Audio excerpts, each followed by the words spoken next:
So today I'm joined by Rachel Morris. I found out this morning you're actually one of the top 50 women in ad tech, right? So that's good. Congratulations. Round of applause for that. You've got to be brilliant. Fantastic. Put this down here. We're going to talk about engagement and metrics and transparency today. You've been working at Infectious Media for about 8 years now, which is a lifetime in digital.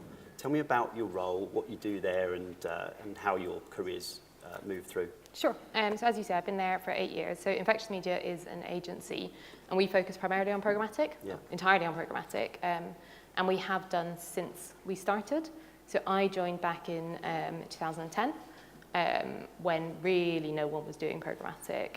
So we've kind of seen the evolution of programmatic as a medium and also of the kind of the brand safety and ad fraud concerns with that over the past kind of 8 to 10 years. I personally manage the analytics and ad operations teams within Infectious, so very heavily focused on detection and prevention of ad fraud in particular. Right. And so we've been working together since I founded OnScroll back in 2013. So thank you very much for all your business. It's been fantastic. We're working together for a long time.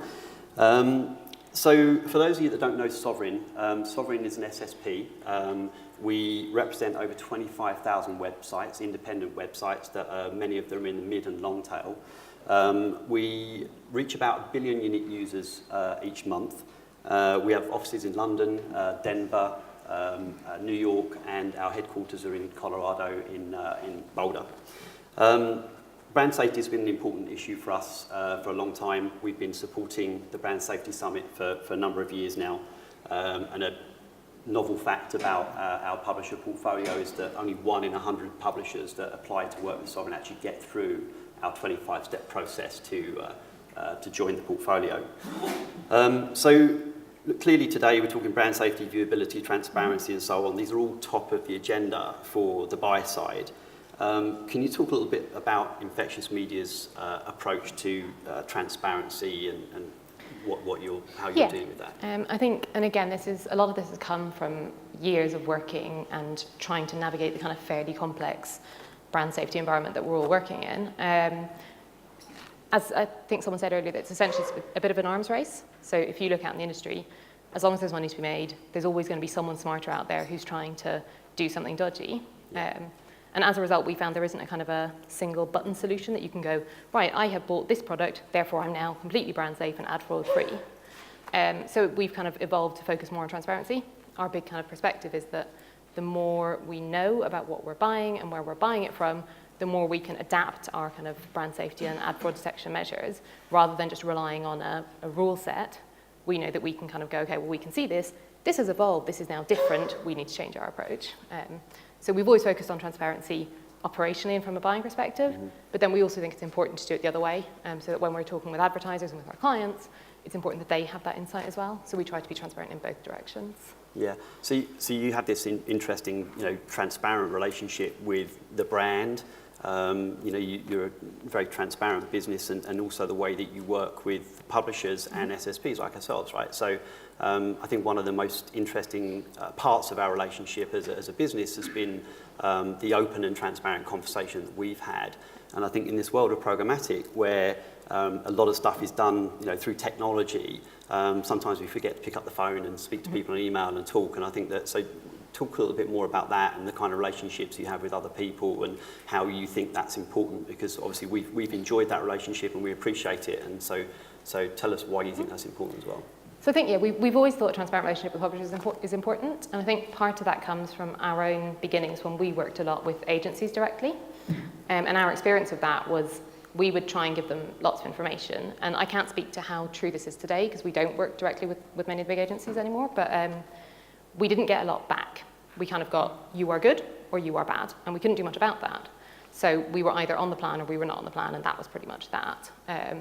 And just, I think, from experiencing that frustration of not being able to fix the problem, when we work with publishers, we've tried to take a similar approach. And also because we have quite high expectations of what we get from our publishers, so we expect that, we'll be told if there are problems, but we'll also expect that if we want to know certain information about the audience or about the supply chain, that we can get that.